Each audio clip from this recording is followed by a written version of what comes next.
যদি তোমরা এখনো পর্যন্ত তোমাদের চ্যানেলটাকে মনিটাইজেশন করতে পারোনি তাহলে হয়তো তোমাদের চ্যানেলটাকে আর কখনো মনিটাইজেশন করতে পারবে না। তার কারণ হচ্ছে ইউটিউব চ্যানেলের মনিটাইজেশন পলিসি পুরোটাই কিন্তু বদলে গেছে, সবকিছু কিন্তু পাল্টে গেছে। তো সেই জন্য আজকের ভিডিওতে এই মনিটাইজেশন পলিসি তোমাদেরকে সম্পূর্ণ জানতে হবে। যদি সম্পূর্ণ তোমরা জানতে পারো তবেই কিন্তু হয়তো তোমরা মনিটাইজ করতে পারবে, আবার নাও পেতে পারো তোমাদের চ্যানেলটা মনিটাইজ। বুঝতে পেরেছো? দেখো, ইউটিউবে প্রচুর রুল রেগুলেশন, কদিন পর পরে কিন্তু নতুন নতুন পলিসি চলে আসে।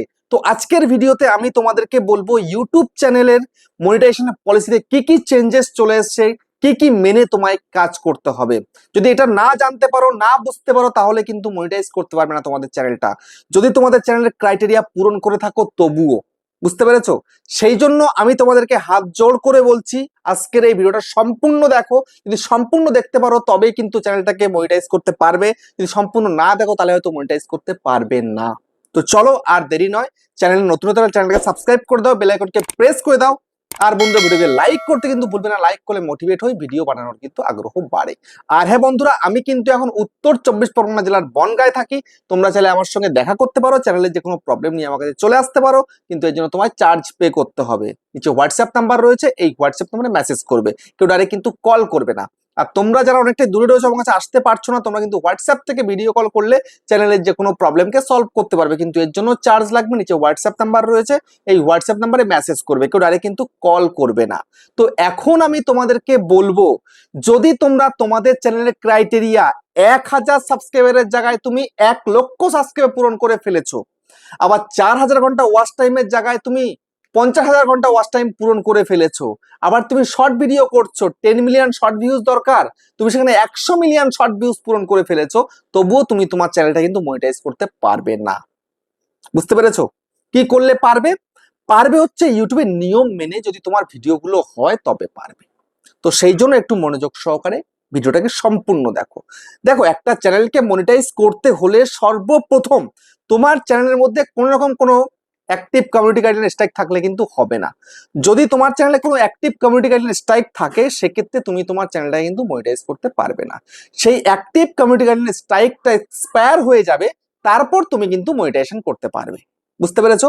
একটা যদি তোমার কমিউনিটি গাইডলাইন স্ট্রাইক আসে, তোমার চ্যানেলে অ্যাক্টিভ আসে, সেক্ষেত্রে কিন্তু 90 দিন থাকবে তোমার চ্যানেলে। তো 90 দিন তোমায় কিন্তু ওয়েট করতে হবে।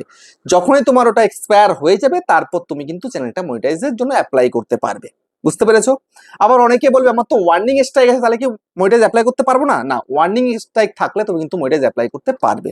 এবার আবার অনেকে বলবে যে আমার কপিরাইট স্ট্রাইক আছে, কপিরাইট স্ট্রাইক থাকলেও কিন্তু তুমি পারবে। বুঝতে পেরেছো? দ্বিতীয় হচ্ছে চ্যানেলটাকে একটু প্রফেশনাল দেখানোর জন্য লোগো এবং ব্যানারটাকে সেট করে রাখবে। ঠিক আছে? লোগো ব্যানারটা সেট করে রাখলে দেখতে আরো ভালো লাগে, ইউটিউবের কাছেও কিন্তু ভালো লাগে যে না, এটা প্রফেশনালি কাজ করছে। সেই জন্য লোগো ব্যানারটাকে সেট করে দেবে মনিটাইজ অ্যাপ্লাই করার আগে।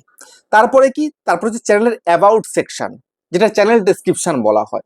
দেখো, তোমরা অনেকেই চ্যানেল ডেসক্রিপশনে কেউ হয়তো কিচ্ছু লেখো না, আবার অনেকেই এমন উল্টো পাল্টা লিখে রেখে দাও, প্রচুর রকমের লিঙ্ক ফিঙ্ক দিয়ে রেখে দাও। এরকম করলে হবে না, সামান্য কিছু তোমার বিষয়ে লিখতে হবে। ঠিক আছে?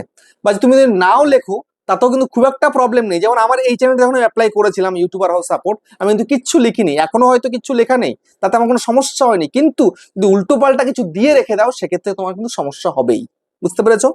তারপরে হচ্ছে যে রিইউজ কন্টেন্ট, এইটাই হচ্ছে মেন প্রবলেম তোমাদের। তোমরা প্রত্যেকেই রিইউজ কন্টেন্ট করতে ভালোবাসো। বুঝতে পেরেছো? তোমরা মনে করো অন্যের মাথায় কাঁঠাল ভেঙে খেতে, যে একটা চ্যানেল খুলেছো, নিজে কি কন্টেন্ট বানাবে সেসব কিছু জানো না। তুমি কি করবে না, তুমি একদম সুন্দর করে লোকের একটা ভিডিওকে নিয়ে তুমি তোমার চ্যানেলে আপলোড করে দেবে। এটা করলে হবে না। রিইউজ মানে অন্যের ব্যবহার করা ভিডিও তুমি ইউজ করতে পারো না।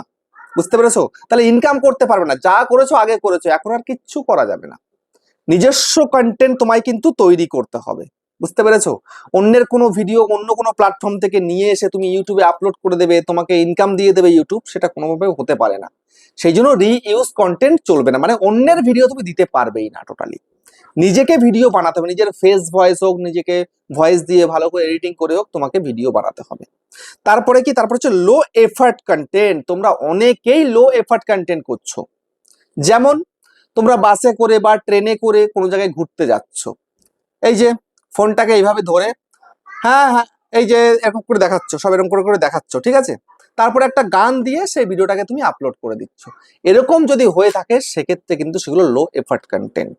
তারপর তুমি স্টেজ প্রোগ্রাম, ঠিক আছে, যে কোনো এক জায়গায় ডান্স চলছে, তো সেখানটাতে তোমরা হয়তো এইভাবে এইভাবে তোমরা ক্যামেরাটা দিয়ে ধরে ধরে ধরে ধরে একটা ভিডিও করলে, একটা গান চলছে মানে ডান্স হচ্ছে, সেটাকে তুমি তুললে, ঠিক আছে, সেটাকে তুলে তুমি ভিডিওটাকে আপলোড করে দিলে, বা এরকম করে লম্বালম্বি করে তুমি তুলে তুমি আপলোড করে দিলে, তাহলেও কিন্তু কিচ্ছু হবে না।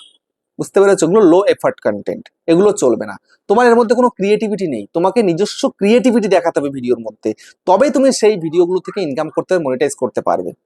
সেই জন্য লো এফার্ট কন্টেন্ট কিন্তু এখনকার দিনে একদম চলবে না, একদম পারফেক্ট হতে হবে ভিডিও। যেমন আমরা পারফেক্ট ভিডিও তৈরি করি, তোমাদেরকেও ঠিক তেমনি পারফেক্ট ভিডিও করতে হবে। তারপরে কি রিপিটেটিভ কন্টেন্ট, ঠিক আছে, রিপিটেটিভ কন্টেন্ট তোমরা কিন্তু প্রচুর করছো। একটা ভিডিও বানিয়েছো, একবার বানিয়েছো, সেই ভিডিওটাকে কতবার যে আপলোড করে যাচ্ছ, বা একটা কন্টেন্ট বারবার আপলোড করছো, প্রত্যেকদিন প্রতি মুহূর্তে আপলোড করে যাচ্ছ। অনেকের কি হয় জানো, একটা কন্টেন্ট ভাইরাল হয়েছে বলে সেটা পরপর সেটাকে আপলোড করে যাচ্ছে, ঠিক আছে, বা অনেকে কি করে একটা ভিডিও আপলোড করেছে, সেই ভিডিওতে ভিউজ হয়নি বলে সেটাকে ডিলিট করে দিয়ে আবার সেটাকে আপলোড করছে। এসবগুলো একদমই করা যাবে না, ঠিক আছে। একটা ভিডিও একবারই, যেমন আমি এই যে ভিডিওটা বানাচ্ছি, এই ভিডিওটা কিন্তু আমি একবারই দেবো, এটাকে কখনো কিন্তু পরে এডিটিং করে হোক বা কোনো কিছু করে হোক আমি কিন্তু আর আপলোড দেবো না, একবারই দেবো ভিডিও আপলোড। বুঝতে পেরেছো? তো এইগুলো তোমায় কিন্তু মাথায় রাখতে হবে। তোমরা এগুলো যদি মাথায় রাখতে না পারো তাহলে কিন্তু ইউটিউব থেকে কিচ্ছু করতে পারবে না, ঠিক আছে। সবসময় চেষ্টা করবে নিজস্ব ক্রিয়েটিভিটি থাকবে, এমন কন্টেন্ট বানাবে, তাহলে সেখান থেকে তুমি যদি ক্রাইটেরিয়া পূরণ করতে পারো, তারপরে যখন মনিটাইজে অ্যাপ্লাই করবে তোমার খুব সহজে কিন্তু মনিটাইজ দিয়ে দেবে। আমার কোনোদিন কোনো চ্যানেলে কিন্তু কখনো মনিটাইজে আটকায়নি, কোনো পলিসির মধ্যে আমার চ্যানেল পড়েনি আজ পর্যন্ত। আমি কত চ্যানেলে কাজ করেছি, বুঝতে পেরেছো? তো যাই হোক, সবটা তোমাদেরকে বুঝিয়ে দিলাম ইউটিউব চ্যানেলের মনিটাইজেশন পলিসি 2026-এর।